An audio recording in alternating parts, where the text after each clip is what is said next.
Want an easy way to see if you could save money on car insurance? Geico gives you 3. Call 1-800-947-AUTO. Go online to geico.com or stop by the Geico office nearest you. 3 ways you could save 15% or more. This is the Stephen A. Smith Show podcast. I'm Stephen A. Welcome to the Stephen A. Smith Show, coming at you as I love to do every weekday over the airways of ESPN. That's 710 ESPN LA. That's 98.7 FM New York City. That's over the national airwaves of ESPN Radio. Sirius XM style, channel 80. Number to call up as always is 866-729-3776. That's 866-729-ESPN. I am coming at you live from Texas. We just did First Take live from Texas, right outside of Dallas for the fans there and the whole bit. Had to put on my cowboy hat and all of that stuff. I had a ball. It's time to get into some real football because I'll be damned if it's about the Cowboys. I got to get into a lot of stuff today, and we're gonna start off by talking about what we witnessed last night.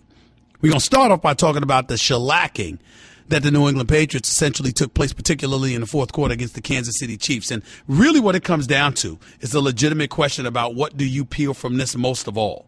Do you peel from it a bad night for the Patriots or the Kansas City Chiefs being a hell of a lot better than we ever thought they would? I think you could look at it both ways. You got this kid, Patrick Mahomes, that was drafted in the first round by the Kansas City Chiefs. It seemed to bring out something special from Alex Smith. I mean, the hell with the numbers that he put up for a second there, what I was shocked most by was the fact that I watched Alex Smith perform the way that he performed. He was willing to take chances. He was willing to throw that damn football. I mean, a 75-yard hookup to this kid Hunt. You know, you just look at it from the perspective that you got to look at it from, and you just say, wait a minute, Kansas City is a team to be reckoned with. Kansas City is a team that can't be ignored. Kansas City is a team coached by Andy Reid who's more than capable of getting some stuff done. And you got to give credit where credit is due. Kareem Hunt, a rookie, 17 carries for 148 yards, including a 58-yard run. Tyreek Hill with Kareem Hunt, 133 yards receiving on 7 receptions from Tyreek Hill, including a 75-yard touchdown. 98 yards receiving from Kareem Hunt, including a 78-yard touchdown. Meanwhile, Tom Brady, at age 40, you know you're going to hear this story. That birth certificate, it hit 40 years of age. He didn't seem to be what we're accustomed to seeing him be. He didn't complete 20 of his 36 passes. 16 for 36 for 267 yards. Tom Brady with a 45 QBR. Did you hear what I just said, ladies and gentlemen? That is not something that we're accustomed to seeing from Tom Brady. Now, in fairness to him, there was no Julian Edelman. He's out for the season with his ACL injury. Danny Amendola went out in the fourth quarter. I mean, he had a good night receiving 6 catches for 100 yards. But the bottom line is he had to leave in the fourth quarter because of a head injury. Malcolm Mitchell wasn't there either. So you got Brandon Cooks. Chris Hogan was a non-factor. Only had about 1 reception for 8 yards. Gronkowski only had 2 receptions for 33 yards. Couldn't hold on to a touchdown pass. You heard what Belichick had to say. You heard what Tom Brady had to say, speaking about the lack of urgency. If you're Belichick, speaking about the fact that you weren't good on the offensive or defensive side of the ball. This was a bad, bad night for the New England Patriots. There's no way around it. But forgive me if I'm not in panic mode. When you take into account the preseason and how you can do but only so much to prepare yourself for the regular season because of the absence of practices, in pads anyway, when you take that into account along with the fact that Edelman, Brady's primary target, was out of the mix, when you combine that with there still being durability issues because there's injuries all over the place, and thank God Hightower didn't end up out because we all thought that once he initially went down, you saw the players just looking around in absolute panic mode. You have to look at it from the perspective that, hey, right now, as you're looking at the New England Patriots, is this what they're going to be? Come on, you know better. The flip side, however, is that Kansas City won this game. You never know in a head-to-head matchup when you're trying to decide seedings whether or not that can factor into the equation. Because if you're the New England Patriots and you have to go to Arrowhead Stadium, that's entirely different than having to go to Foxborough or having to play at Foxborough. This is not going to impact New England in any way because the bottom line is we expect them to win the AFC East because when don't they?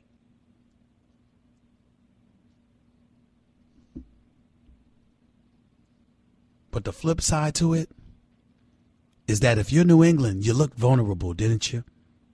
If I'm Pittsburgh, I'm thinking differently. If I'm Kansas City, I'm thinking differently. If I'm Oakland, who gets to play New England later on in the year, I'm thinking differently. Because if Tom Brady don't have the requisite weapons to throw the football to, what you going to do? If there's no Malcolm Mitchell, if there's no Danny Amendola, and we already know there's no Julian Edelman, and you're relying on Cooks and Hogan to get it done for you, along with Rob Gronkowski, who, by the way, did not look like a dude well-rested. Had to miss a few games last year due to his back. Wasn't able to play in the Super Bowl. Had the entire offseason to get ready. And was walking around like my man Nuno, one of my producers. Rob Gronkowski did not look great. He did not look great. And there's no Martellus Bennett there. He's now with Green Bay. So you got problems at your tight end spot. You got problems with your receivers. James White can run the football for you, but he's no LeGarrette Blount. Might better in some ways, might be worse in some ways. He ain't the most rough and rugged dude in the world. I respect him, though. Suddenly now, we got to start asking a question. First of all, how vulnerable do you think New England is, number one?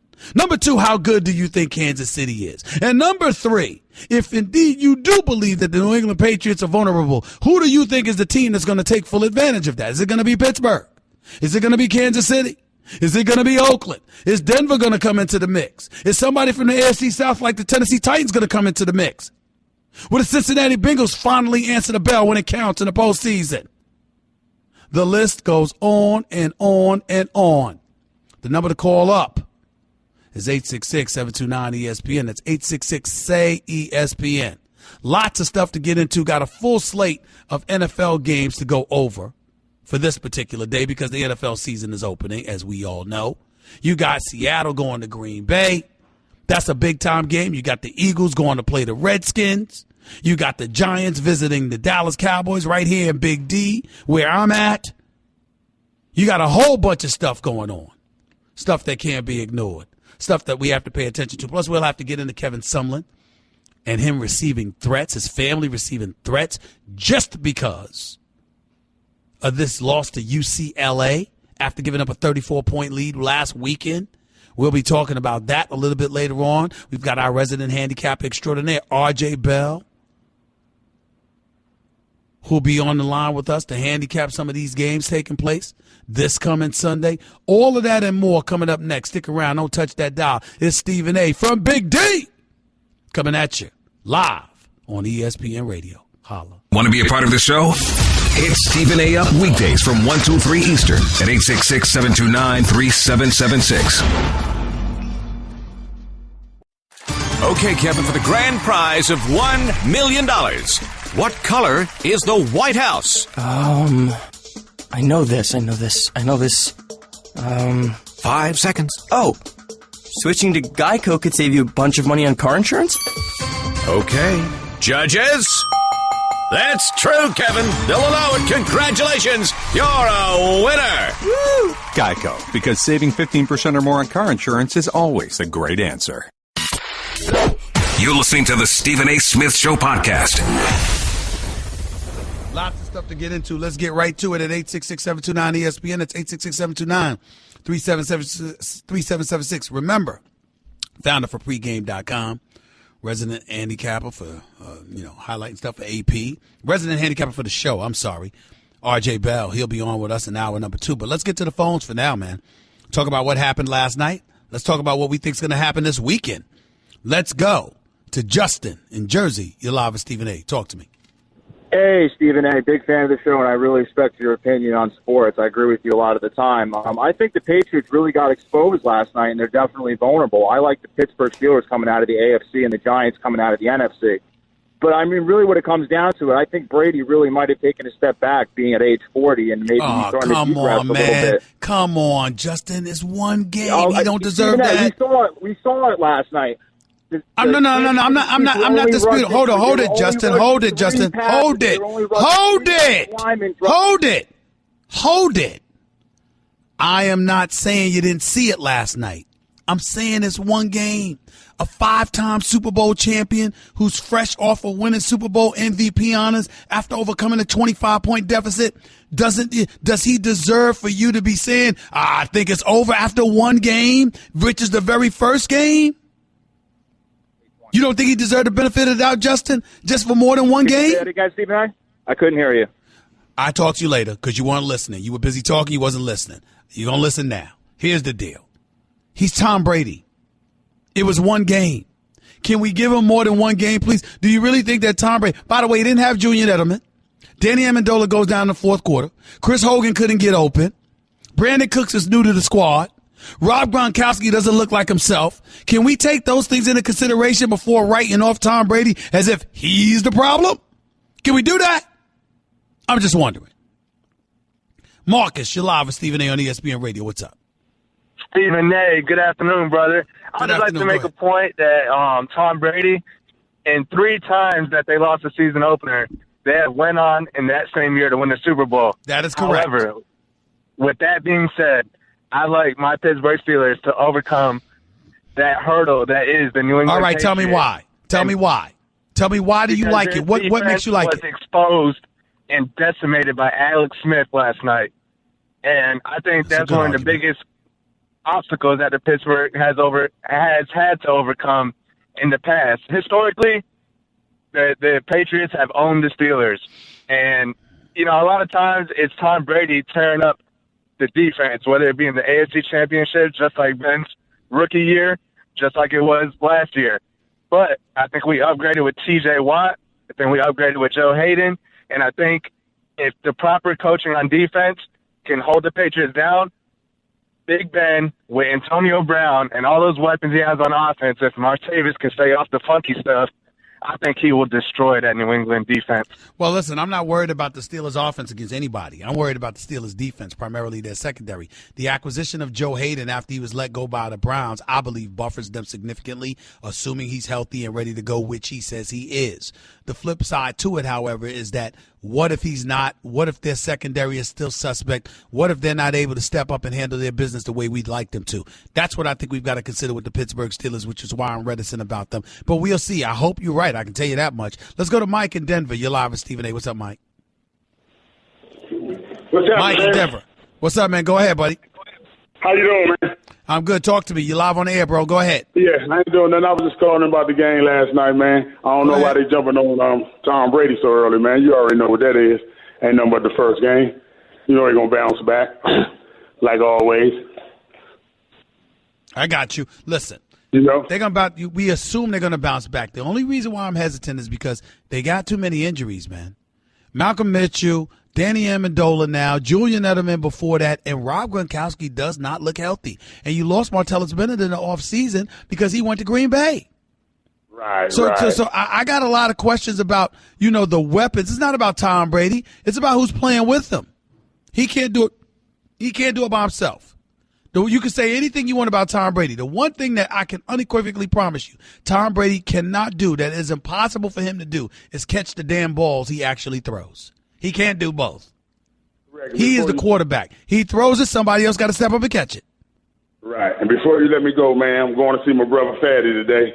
He told me to tell you hello.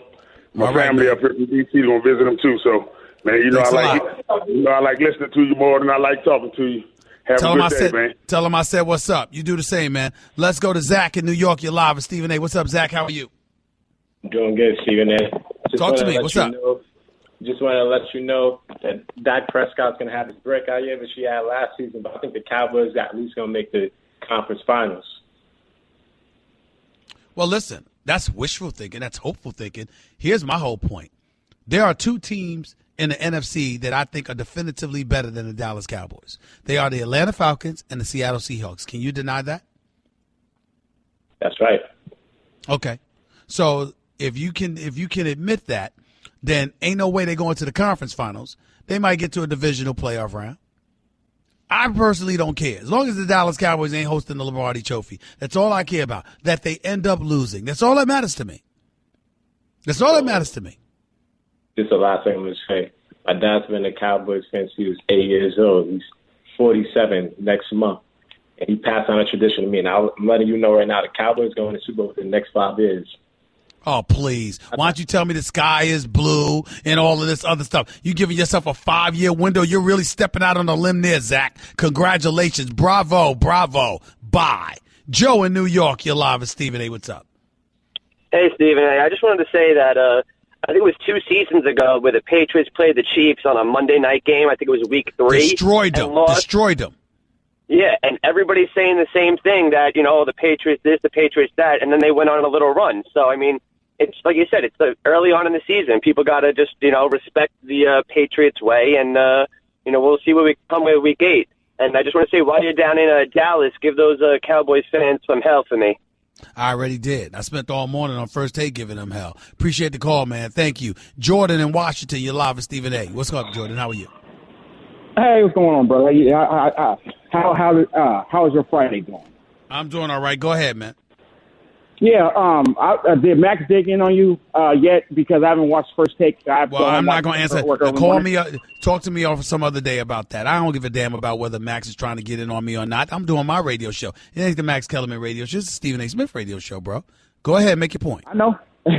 No point. Last night game was crucial in a way, setting the tone for the season. I think KC might make some noise, man. I'm a Raider fan. And a Bears fan, got to have an AFC and NFC team. So hopefully there ain't going to be too much stuff for my Raiders. But, you said Tom Brady had some disabilities last night. He really did. He didn't have his guys. He was doing his best. But, again, if there's 11 guys on the field, you can't just put it on one guy and say, well, Tom Brady's declining because he had no weapons coaches. Especially when they're falling down like flies and he may not have them available to him. I mean, he can't catch the ball. He can't catch the balls he throws. Somebody else got to do that. And they got to get open to do that. I'm not looking at Tom Brady and thinking he's 40, so there's slippage. I'm not buying that. Not by a long shot. I got to see more in order to disrespect him like that. Got to go. Guess what? You're in the middle of the Stephen A. Smith Show podcast. Damn it, I mean it! Back to Stephen A. Smith Show, ESPN Radio. I got to tell y'all this. Watching this stuff right now, as an aside, with these Los Angeles Dodgers, we were talking about the Dodgers, how loaded they were, and how once Kershaw came back off the DL, they were going to be special. 11 losses in 12 games. This is before yesterday. But supposedly Clayton Kershaw was pitching last night. And the Dodgers had won 16 consecutive starts with him. And then the next thing you know, he gives up 3 runs on his first 14 pitches. 3 runs on his first 14 pitches. Clayton Kershaw. Now, I got news for y'all. And I'm going to say this. The Arizona Diamondbacks have been balling. Cleveland Indians, obviously a story in and of itself. I mean, they won like 15 straight. Terry Francona, he just managed his tail off. Even though I picked the Cubs to win the World Series last year, he had me nervous. Because Francona knows what he's doing as a manager. Kudos to him. But getting back to the Dodgers, Arizona's balling. The Cubs are relevant. And if Bryce Harper comes back, who knows with the Nationals? Look, man, all this noise we've made about the Dodgers winning and just cruising to the World Series, pump the brakes. Pump the brakes. They're in some trouble, y'all. They're in some trouble. 866-729-ESPN. That's 866-729-3776. Back to the phones we go. Let's go. Oh, I'm sorry. Some news. Eric Berry, star quarterback for the Kansas City Chiefs, done for the year. Ruptured Achilles tendon. It's official. He is out for the year. That's a devastating blow to Andy Reid and the Kansas City Chiefs. So even though they won last night, in some respects they lost. One of the things that I said on the air that I'll say now is this. Eric Berry was going through a lot. He was battling cancer a couple of years ago, if I remember correctly. It takes a very, very brave person to do what he's done. Give him credit where credit is due. I'm not happy that he's out for the year. I'm not happy that he's injured. But he got his money contractually when he signed that deal last year. And this, as bad as it may be, sad from a football perspective, when it comes to him, let's put it all in perspective. He could have been missing out on playing football for a far, far, far more serious reason. He can come back from this. 866-729-ESPN. That's 866-729-3776. By the way, what effect do you think his departure will have on the Kansas City Chiefs' success this season or lack thereof? Worth thinking about. Dwayne in L.A., you're live with Stephen A. Talk to me. Stephen A., what's going on, man? Big fan of the show. How you doing, brother? Thank you. Go ahead, bro. Looking at last night's game, the Patriots have been exposed since the Super Bowl, but it's only the first game. I like my chances as an Oakland fan in the AFC. But Hold on, you lost me. Oakland. Hold on, you lost me for a second. What do you mean they've been exposed since the Super Bowl? This is the first real game since the Super Bowl. Exactly my point, but based off of what we seen last year with most of the same people coming back, they got a little stronger with Gilmore at corner, which was a no-show last night. I'm just looking at all of that, at everything that happened. Now you throw what everybody was able to look at over this past year and attack them. So I'm looking at everything from that perspective, looking at how they're going to move forward, plus the injuries that you spoke on, which is very true. They might do something, but I don't think they're going to be as strong as last year. Well, they may not be as strong as last year. Last year, they were motivated by Tom Brady being out the first 4 games. Jimmy Garoppolo and then Jacoby Brissett were your quarterbacks for the first 4 games, and they went 3-1. I mean, you got to look at it from that perspective. I mean, they were highly motivated. Tom Brady was rested and ticked off, and the team had rallied around him. So a lot of things were working in their favor. That doesn't appear to be the case this year because they won despite it all. They captured the championship, and now they are back to being the hunted. And that has a lot to do with it, too, to some degree, not to mention health issues. Yep. Also, I think it opens up a lot more in the AFC, primarily for Pittsburgh and everybody else that's fighting for that spot now. Well, it does. No question about it. Because I won't say everybody, but I would say Kansas City, Oakland, and Pittsburgh are the 3 teams that stand to benefit most for any troubles that come the New England Patriots' way. Appreciate the call, bro. Thank you. Tony in Seattle, you're live with Stephen A. What's up? Stephen A., love the show, man. First time caller. Go ahead. Hey, Go ahead. Yeah, I wanted to, talk about Tom Brady and the Patriots. What about I know it's too early and we all know that, but the Miami Dolphins coming out of the AFC East. Oh, please. Jay Cutler's your quarterback. Jay Cutler's your quarterback. You're not getting me there. I don't believe in him. We can fantasize. And what if he does something? I mean, if they go, 11-5, 10-6 again and make it stick it to the playoffs, and give him a run with being in that same division and Adam Gase being the new head coach and the way he's worked with Cutler and I do not believe in Jay Cutler at all. I know you got Jarvis Landry. I know you got Ajayi. I know you've got some components on the offensive side of the ball that could do some things. It remains to be seen what you're going to do defensively. I am not a believer in Jay Cutler. I'm just not a believer. I got to see it to believe it. Until I see it, I'm not believing in a damn thing when it comes to him. Sorry. Have a nice day. Eric in San Diego, you're live with Stephen A. What's up? Hey, what's going on, Stephen A.? How you doing this morning? I'm good. Talk to me. You're in that infested place where Cowboy Nation is, and I can't stand the Cowboys. Real quick, I'm a big-time Giants fan. Hopefully they'll put the pressure on Dak Prescott, having back there tap dancing like the late great Gregory Hines, as you would say, and hopefully we'll sum it up with the win. And do you think Eli Manning is still among one of the best quarterbacks in the league, elite quarterbacks in the league? No. Not amongst the elite, but he's one of the better quarterbacks in the league. He's a 2-time champion. He's going to get strong consideration for the Hall of Fame, if not goes in altogether. I think the ultimate thing that's held against Eli Manning is that he's never been his brother, even though he has just as many rings. And I think that a lot of things should be credited to the Giants' offensive line woes, along with the inability to have a stout running game. Because I think if Eli Manning had that available to him, I think Eli Manning would be even better. But he hasn't been. But he hasn't missed a game in a decade. He's been Mr. Reliable. He's shown up in big moments. It ain't his fault that Odell Beckham and Sterling Shepard and those guys were dropping passes last year against Green Bay. So we've got to take all of those things into consideration and give Eli the respect where it's due. But when you think about the elite quarterbacks, you don't really think about him. You don't look at Eli Manning and see Drew Brees or Tom Brady or Aaron Rodgers. Or you might think a little bit along the lines of a Big Ben Roethlisberger, but not even that sometimes. So that's how I look at it. Cool. Okay. And I respect that opinion, and I've had that debate with amongst other friends of mine, for the longest, as far as his durability. And, I mean, he's always reliable and there to answer the call when needed. Thanks for your call, Stephen A. I appreciate you. Continue doing everything that you're doing. Appreciate it, man. Thank you so much. Debo in Dallas. You're live with Stephen A. on ESPN Radio. What's up, Debo? Devo's still a man, number one, still a fan. Stephen A., welcome to Dallas, man. I'm happy to know that another true fan is in the city to help me fight these Cowboys. I'm sorry. Cowboys? That's what you call them, Cowboys? The Dallas Cowboys. They cry I like every that. time we beat them. But anyway, hey, man, real quick on Tom Brady. I'm not jumping on that bandwagon saying that he's done because he's old.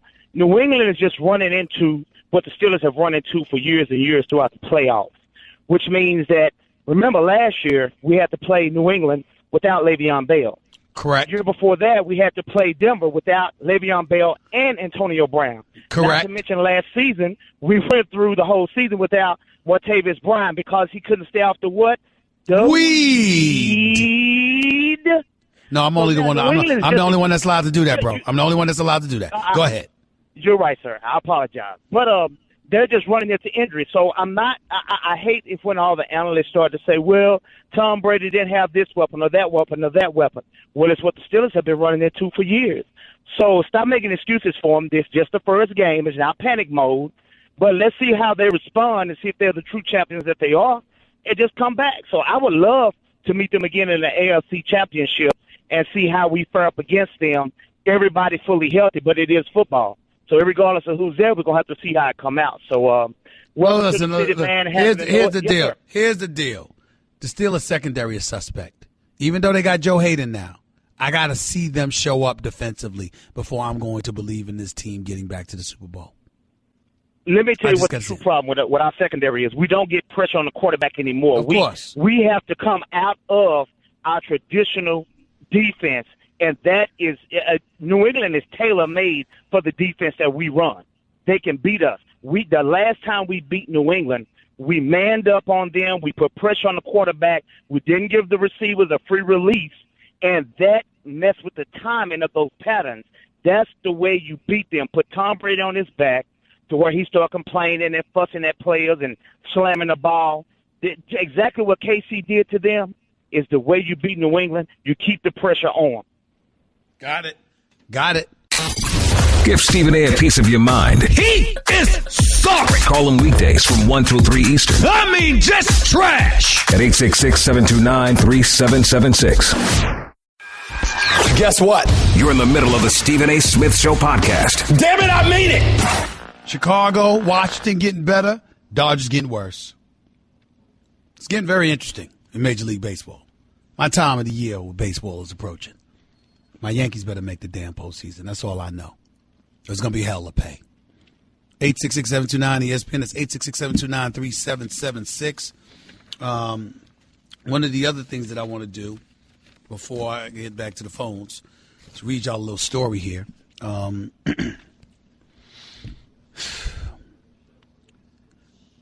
Texas A&M coach Kevin Sumlin, a man I genuinely like, a good man.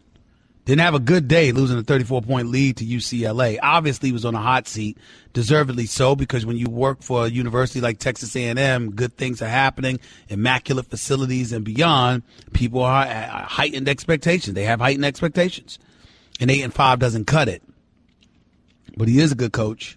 I know he's a good man, and I'm very fond of him. I was very distressed to hear what he had to go through. Apparently, his wife, Charlene,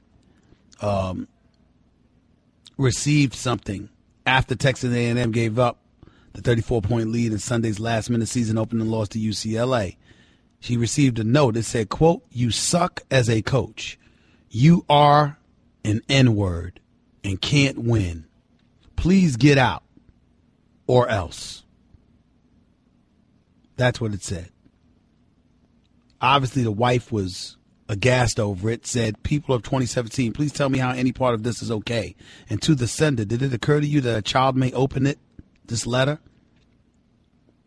That's what she asked on Twitter in response. Kevin and Charlene Sumlin have 4 children together. And somebody sent this to them, presumably to their home or something like that. In fairness to Texas A&M University, their president, Michael Young, and athletic director Scott Woodward confirmed that the letter was sent to the Sumlin family home. And they issued this response, quote, we unequivocally condemn this disgusting and threatening letter. There is no excuse for hatred, and as a community, we will not allow the ignorance of some to intimidate any member of our community, end quote.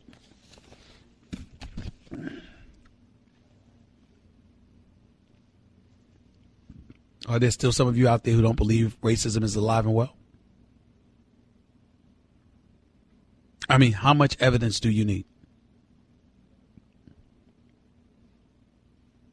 And one of the things that I've mentioned, and I've mentioned on the airwaves before, is that, you know, particularly when we were alluding to black folks and some violence on the part of police officers and things of this nature, I said what the black community has is an issue.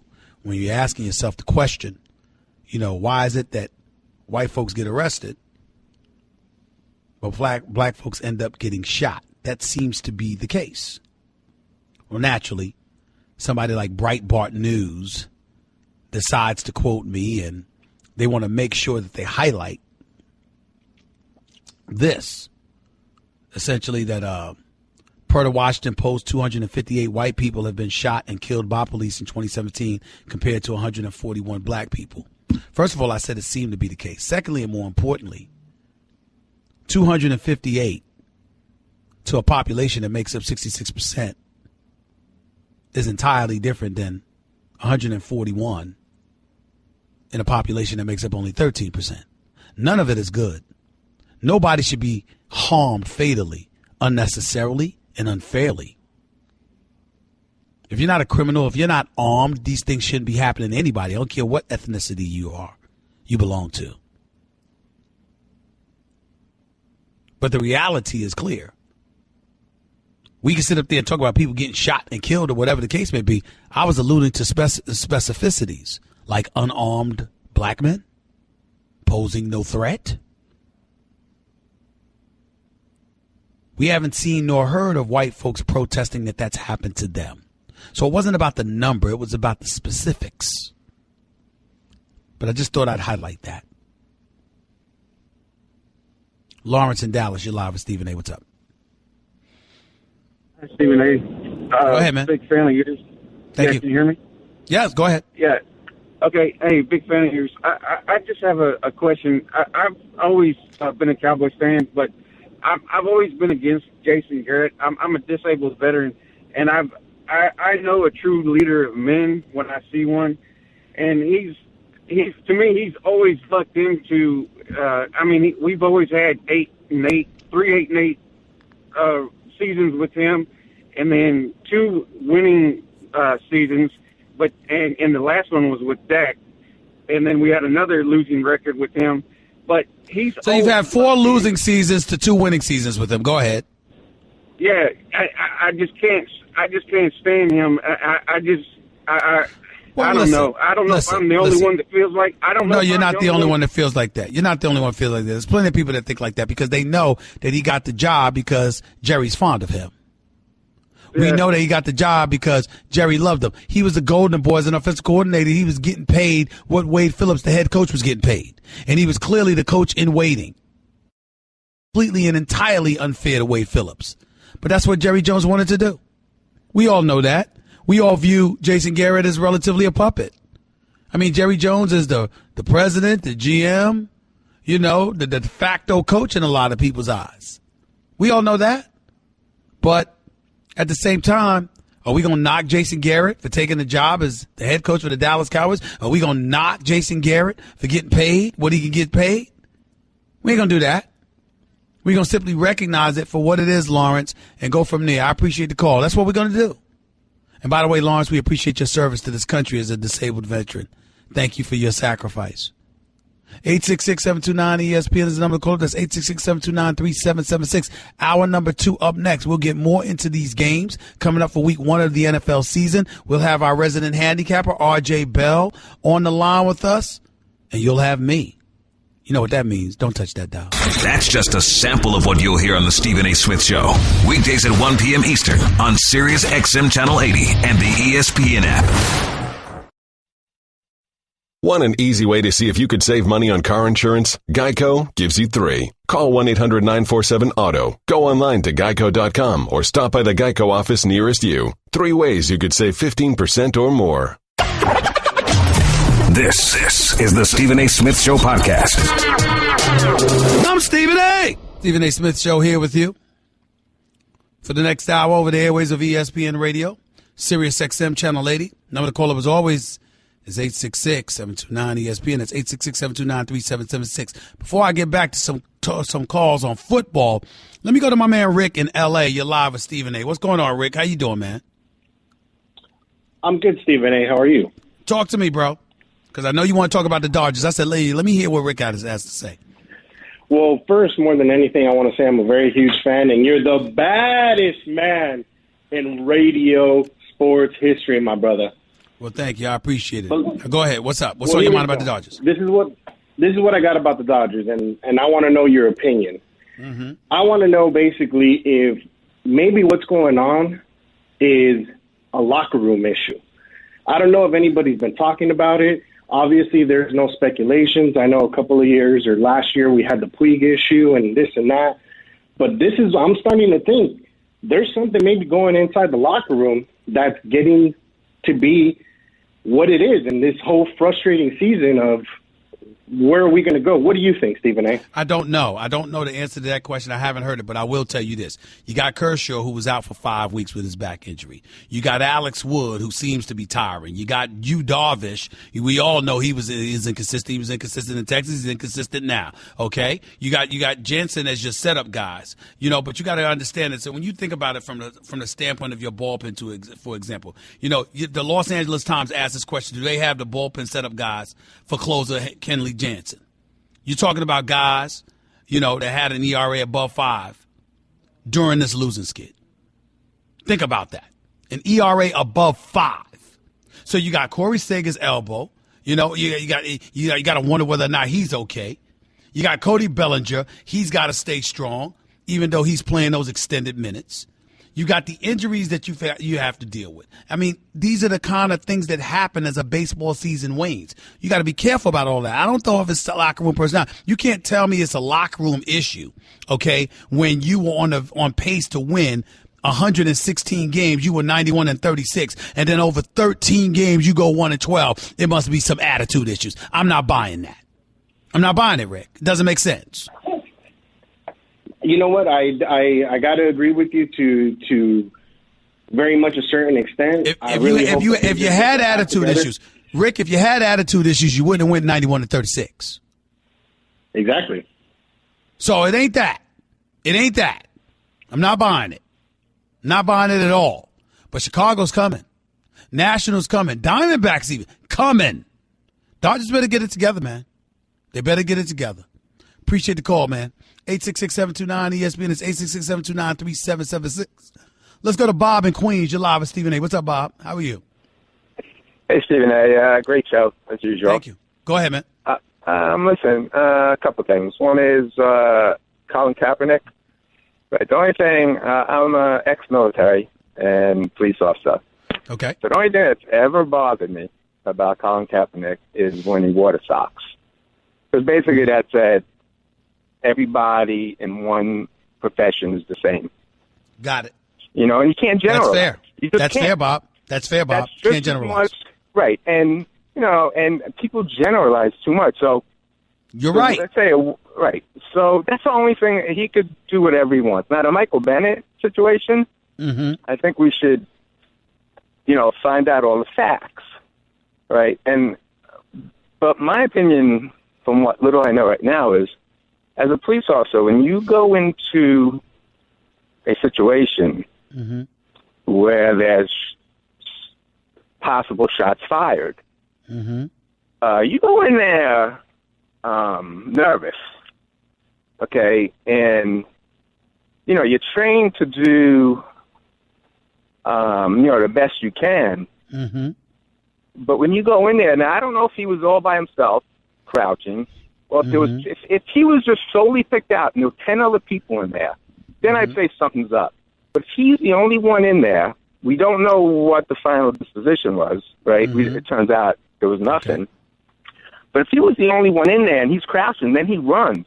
Okay. I don't know what else a police officer can do. Well, let me explain. But then to chase him. Let me explain, okay? First things first. You were former ex-military and ex-police officer, correct? That's what you said? Yes. So I'm going to respect your expertise. I'm not going to defy anything that you have said. I'm going to respect it. You would know better than me. You're the former police officer, not me. So I totally understand and respect where you're coming from. And anybody that calls up with any problem with what you said, I'll defend you to the nth degree, Bob. Just know that, okay?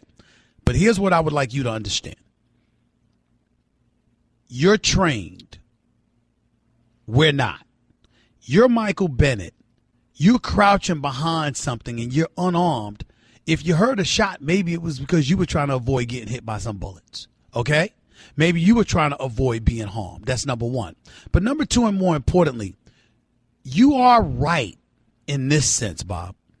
I can understand a police officer pointing their gun at you, saying get down, if they think that you've been involved in some kind of criminal activity or whatever the case may be. My problem was, even after you had him cuffed, you were pointing the gun at his head.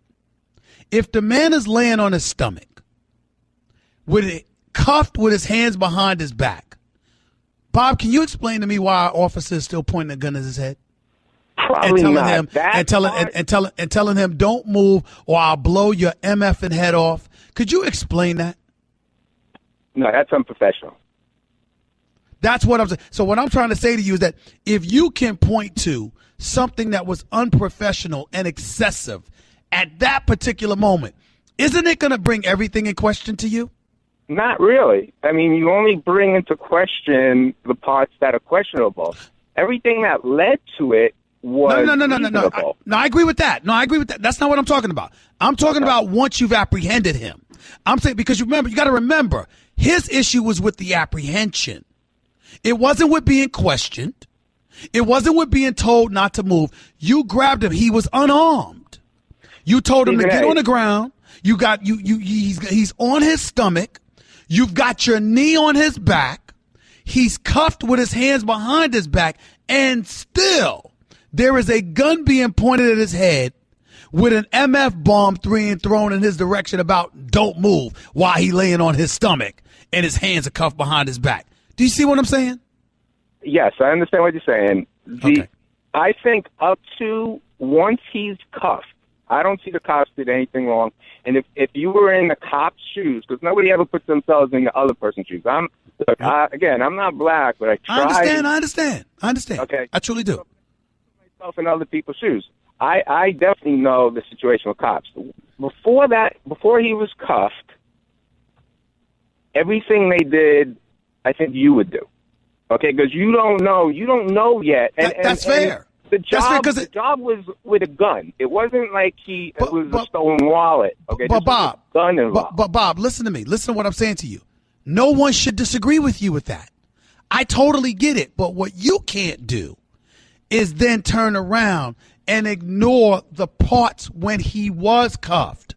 Because if all of this transpired with him not being cuffed, but he ends up walking away alive, we have very little to say.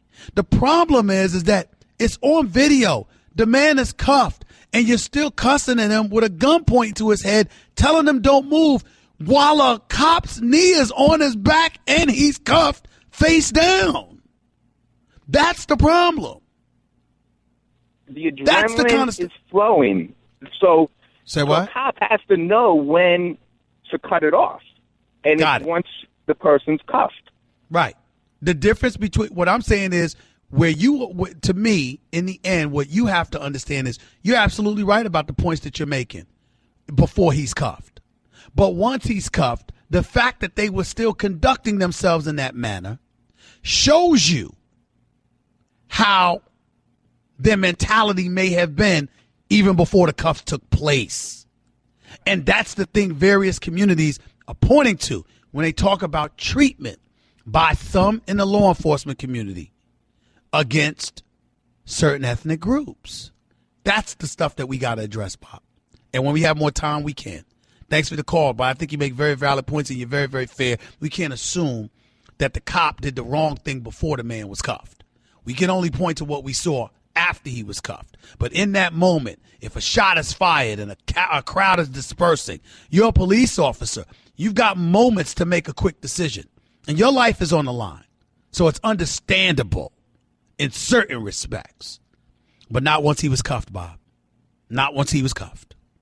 866-729-ESPN. That's 866-729-3776. Our resident handicap extraordinaire. It's football season.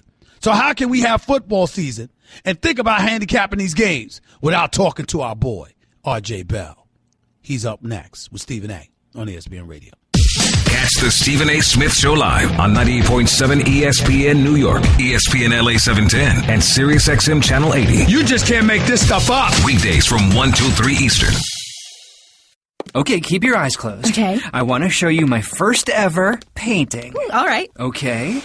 Open your eyes. Oh, that's a lot of colors and shades. So be honest. What do you think? Well, I like how if you switch to Geico, you could save hundreds of dollars on car insurance. Oh, yeah, that's true. Yeah. Here, why don't I hold your paintbrush while you call them? Geico, because saving 15% or more on car insurance is always a great answer.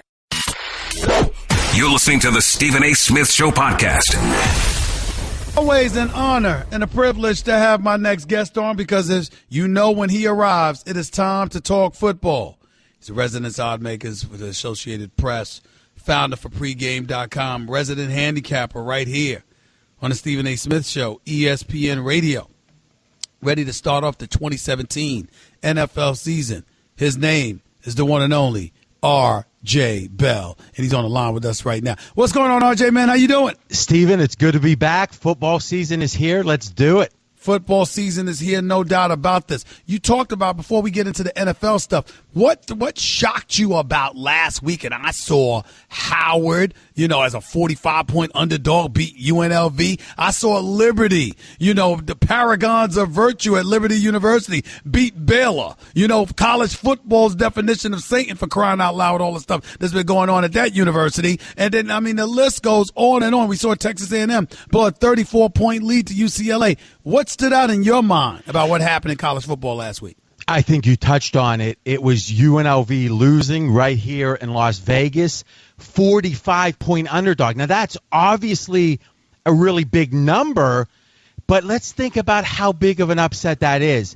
The biggest upset ever. There's never been a college football game with a 40-point underdog that actually won the game. If you had bet just $100, right? Like you're tipping the valet, right? Imagine you just threw it on Howard.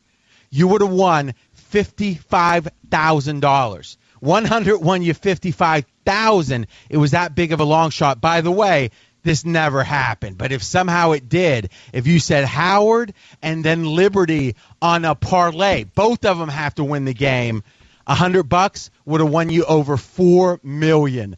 That shows you how unlikely those two upsets were. Wow, R.J. Bell right here with Stephen A. on ESPN Radio. You know what? Before we even get into these NFL games as well, Ezekiel Elliott, you notice all of this stuff going on with him and his domestic violence situation with the National Football League that provoked them to suspend him for 6 games. He's appealed it. An arbitrator upheld the decision. Now it's going to the courts. We don't know what's going to happen. But they play Sunday night against the New York Giants, his Dallas Cowboy teammates.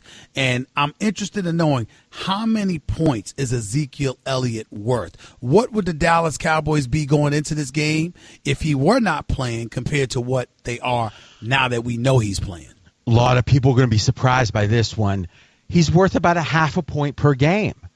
So right now they're a 4-point favorite. Dallas is hosting the Giants. Without him, maybe a 3.5-point favorite. That's right. It. And it's not that Elliott, Stephen A., isn't really good, but wasn't Le'Veon Bell really good last year for Pittsburgh when he was suspended? Well, those adjustments were about a half a point per game. It really shows you that in the NFL, we know quarterback is king to a whole other level than any other position. But running back is, I don't want to say undervalued, just not very valued right now, especially, and I watch you pretty much every day on First Take, and I've heard you talking about it. The question is, how good is Elliott really relative to that offensive line for Dallas? How many running backs could put up really big numbers with that amazing offensive line? So I think most people think Elliott's really good. We can debate just how good. It doesn't matter. The best running backs, a half a point a game right now in the NFL. Cowboys favored by 4 going into the Giants game Sunday night. Why is that? Well, home field is 3, right? We always talk about that. So this is saying Dallas is a little bit better than the Giants, plus they have home field. I lean Giants here. My question is this. Elliott, the machinations, the back and forth, I mean, that cannot not be a distraction. It has to be a distraction. And you got to wonder physically, is he going to be there 100% with all the distraction? And then you think about the Cowboys at home.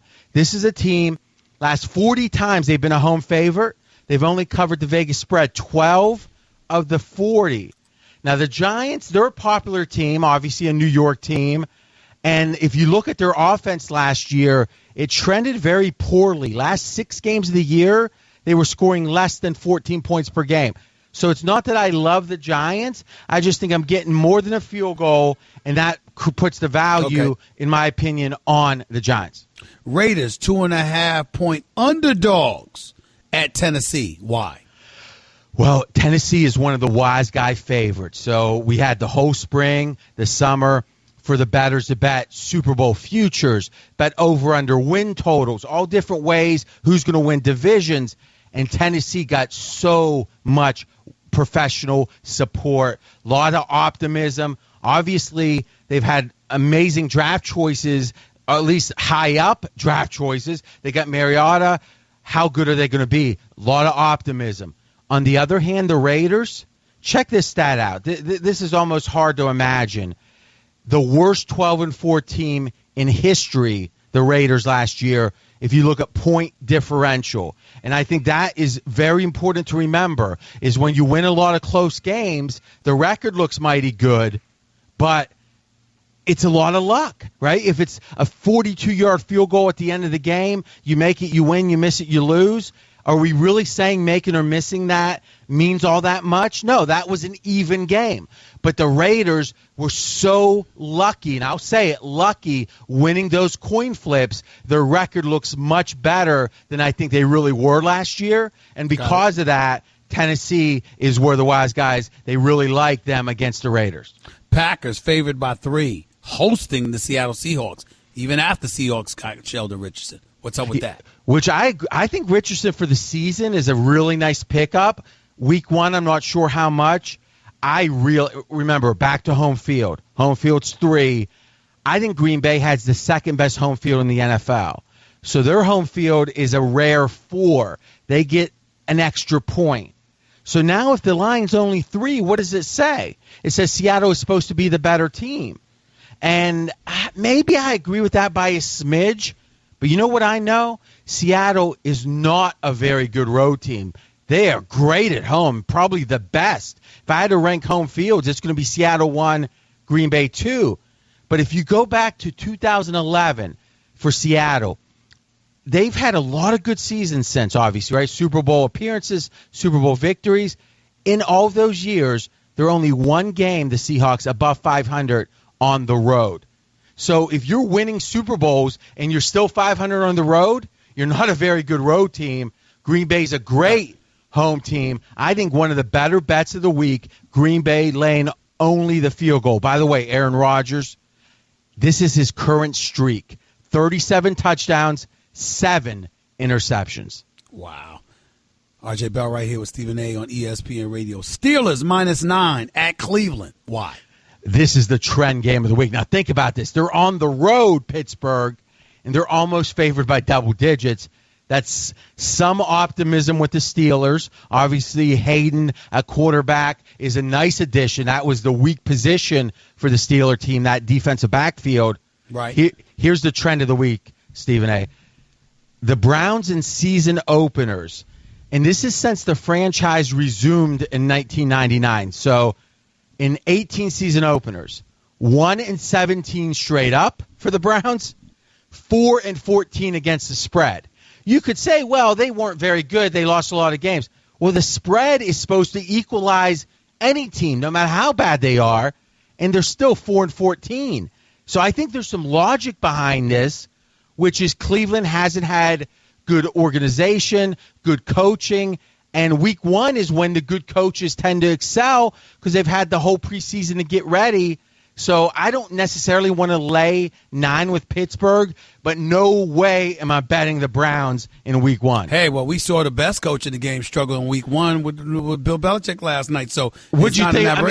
What do you think? Who, what's your takeaway from that game? I think injuries. I think that and the combination that they were feeling themselves and relaxing just a little bit, hearing all that talk in the offseason about how dynastic they may end up very well being. I think it got the best of them, and I think Bill Belichick and Tom Brady would definitely rectify that situation. I got to get ready to go, so I want to get to a couple of more games real quick, RJ. Eagles -1 at Washington. Why? Eagles, another team that's getting a lot of wise guy love. But think about the home field again. Now, if the Eagles are favored by 1 at Washington, that means if this game were in Philadelphia, the Eagles would be a 7-point favorite. I just don't think the difference between these teams is that much. And you could actually bet this game a month or two ago, and Washington was favored by 2.5. So I think there's a lot of love right now for Wentz and the Eagles. I just think this line has moved too much. I like the Skins as a home dog. Cardinals favored by 2 at Detroit. I'm interested in this game because I want to see what Matt Stafford's going to do now that he's got this contract. Yeah, well, Stafford, I mean, if you really look at the way that he's played since Jim Bob Cooter, I love saying it, I can't lie, became the OC about a year and a half ago, he's had amazing stats. Now, late last year, Stafford had a hurt hand, and it really affected his play. But here's what makes me like Arizona here, is Detroit trailed in every game except one in the fourth quarter. Think about that. If things would have went against them, now it would have taken a lot of bad luck. They could have been 1-15. Right. So I think it's back to those close games. Detroit got really lucky in those close games. You can say it's skill, but long term, no one tends to win close games more than any other team. So thus, I think in the end it evens out. I like Arizona, a small favorite at Detroit. Los Angeles Rams +3.5 at Denver. I tell you, I'm a little optimistic on the Rams, just a little bit. And here's the logic. They moved, obviously, from St. Louis last year, and it was a big distraction. People tend to underestimate these are human beings. They might be millionaires, but they still got to worry about their kid's school, and the wife has to find a new gym, and all those just reality of distractions. And I think the Rams, it should trend up this year. But we know, Stephen A., that this is a league of quarterbacks, and I am such a big skeptic of Goff that I'm not anxious to play the Rams really in any situation. I'm going to wait and see, but unless Goff shows me something very different than last year, I think he's one of the 5 worst quarterbacks in the NFL. Let me ask you this before I let you get on out of here. Well, speaking of worse, how can we negate talking about the New York Jets? Super Bowl odds out of Vegas, they are dead last, 1,000 to 1. The next best, 31st, is the 49ers at 455 to 1. The Jets are 1,000 to 1 in terms of Super Bowl odds. Are they really this bad? Have you seen something this bad in a long period of time? So one thing we do in Vegas is have season win totals, over under a certain number of wins for the 16-game regular season. Right now, the Jets season win total 3.5. So if they win 4 games, if the Jets win 4 games, they've exceeded expectations. That's how low the expectations are. I actually like the over in that, and here's why. The narrative has started that the Jets are tanking. I don't believe NFL teams tank. And because we've seen so much in the NBA of tanking, I think people believe it. But, hey, listen, you've been on the sidelines, Stephen A. These guys, if you don't try 100%, you're going to get hurt. I think the Jets do better than people think. They're still a bad team, but I think they win 4 or 5 games, much more likely than 1, 2, or 3. The founder for pregame.com, the official odds maker for the Associated Press, our resident handicapper right here on the Stephen A. Smith Show, ESPN Radio, the one and only R.J. Bell. Always appreciate you, buddy. Thanks so much. Thank you, Stephen. Take it easy. R.J. Bell right here with Stephen A. Up next, Damian Woody, former Super Bowl champion with the Patriots, former New York Jet, current NFL analyst for ESPN. He'll be live with yours truly in a minute. Guess what? You're in the middle of the Stephen A. Smith Show podcast. Damn it, I mean it! Always my honor and privilege to have my next guest on the line. NFL analyst for ESPN, contributor to the show First Take. Of course, former Super Bowl champion with the New England Patriots, former player for the New York Jets, the one and only Damian Woody is on the line with us right now. What's going on, Big D? How you doing, man? Man, I'm good, Stephen A. What's good, baby? What the hell happened to your New England Patriots last night?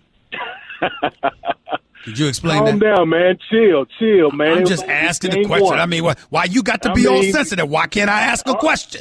You already starting mess, man. It's too early in the season for all of that. Listen, there's still this adjustment, man.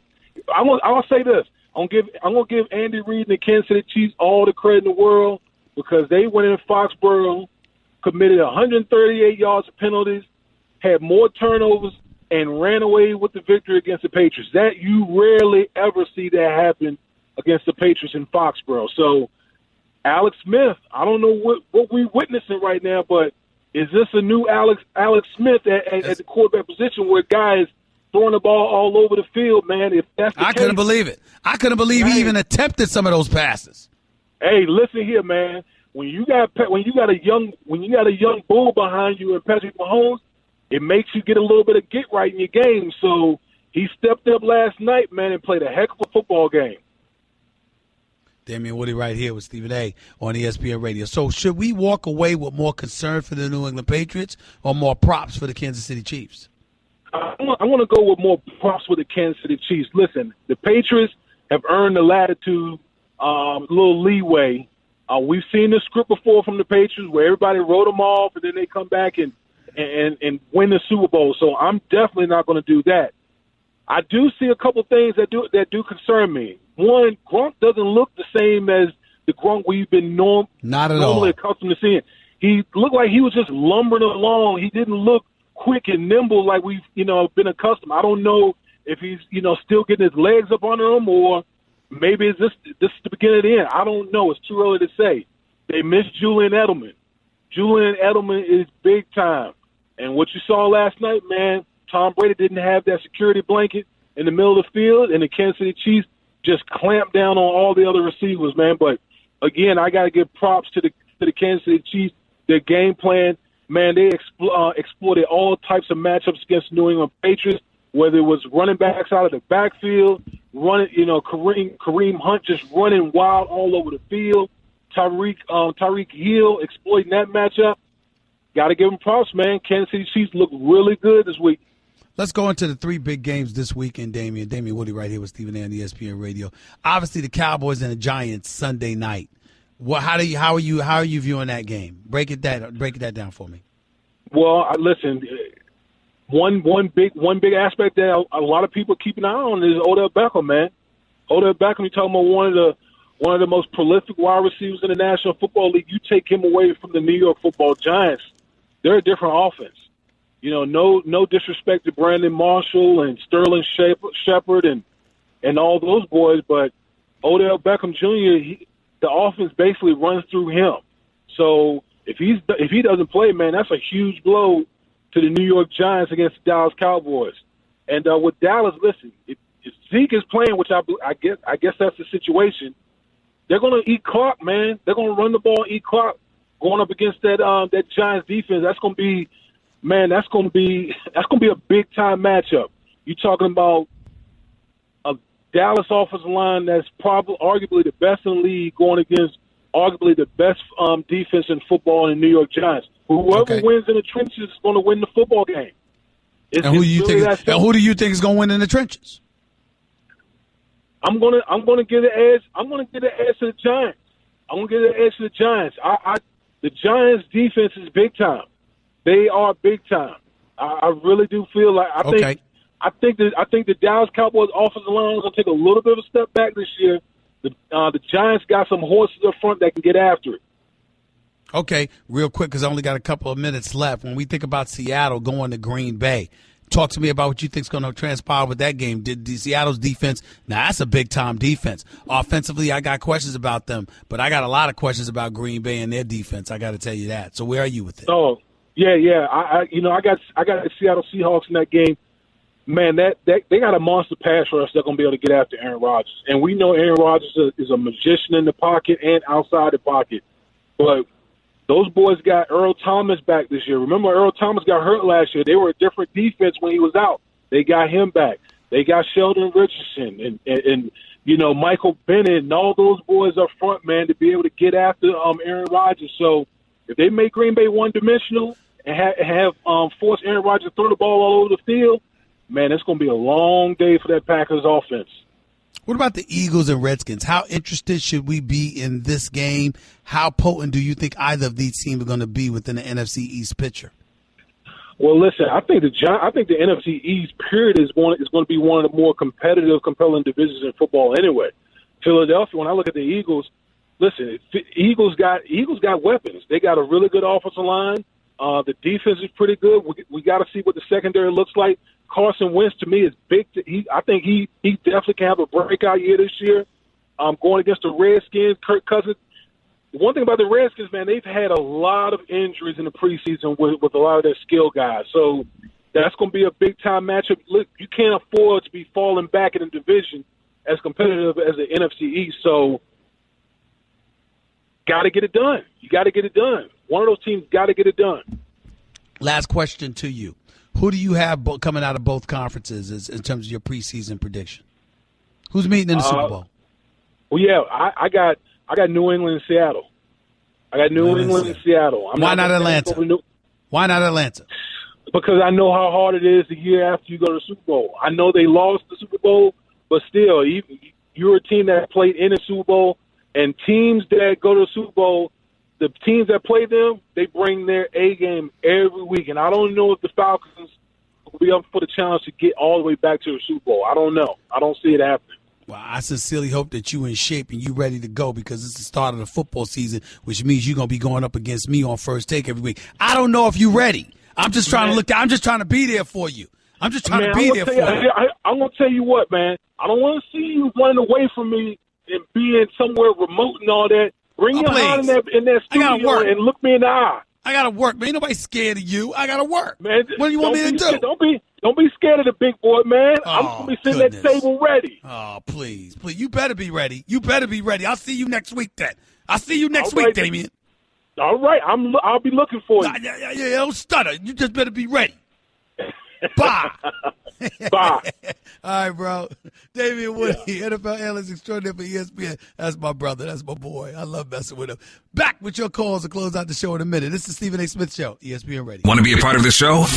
Hit Stephen A. up weekdays from 1 to 3 Eastern at 866-729-3776. Guess what? You're in the middle of the Stephen A. Smith Show podcast. Damn it, I mean it!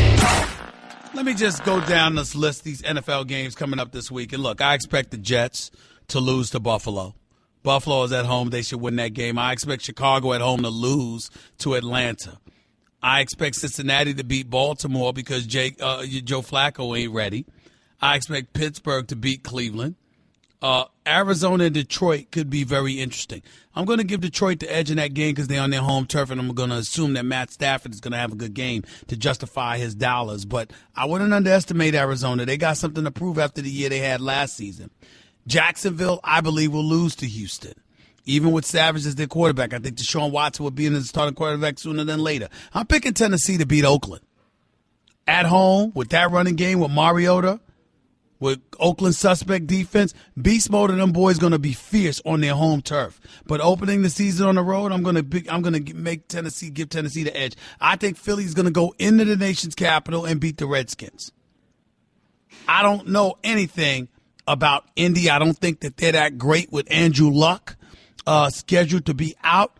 It's hard for me to pick Scott Tolzien, or Jacoby Brissett to beat L.A., but you know what? I want to. Just because L.A.'s stupid for not having Aaron Donald signed. But I'm going to roll with L.A. to win this game, their home opener. They'll stink as the year progresses. And I'm picking Seattle to beat Green Bay. And I'm picking the Cowboys actually to win Sunday night. Because Odell Beckham Jr. is 50-50. But that's just me. I'll talk about the Monday night games on Monday. Let's get to the phones. Let's go to Mike in Brooklyn. You're live with Stephen A. What's up? Hey, what's up, Big Steve? This is Mike, Concierge Mike. Real quick, because I know you ain't got much time. Let me just say this about the black community real quick. Listen, great cops are not born.